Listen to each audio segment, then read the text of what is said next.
No, čo som sa posledne o sebe tiež nedozvedel. Že som sektár, že som člen nejakej sekty, pretože čítam nejaké texty, ktoré sú náboženské. Takže za to, že čítam texty z Biblie, tak som sektár. Tak takto máme podľa ktorých ľudí na Slovensku sčítaných a uvedomelých a kresťanov. Vieme veľmi dobre, že 95%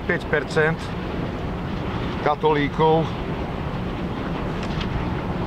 nikdy nečítalo Bibliu, alebo do nej ani len nenačrelo. Čo povie pán farár, to je sveté. Takže môže tárať, klamať. To je pravda, nie Biblia. Možno u luteránov je to trošku lepšie. No, ale popri tom vraj slovenský národ je kresťanský. Jeden z najkresťanskejších.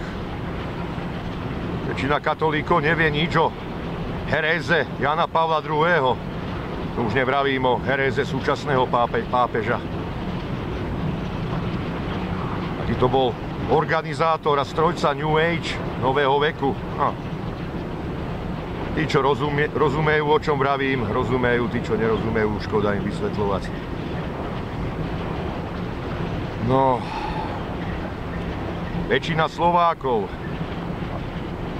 meria hodnoty podľa majetku, podľa toho, kto aké má auto, koľko zlata má, aký má dom, koľko má poschodí, kto má novší nábytok. A to sme ten vraj kresťanský národ. Nehádžem samozrejme všetkých Slovákov do jedného vreca, ale žiaľ Bohu, tých ozajstných, dobrých a uvedomelých Slovákov je málo.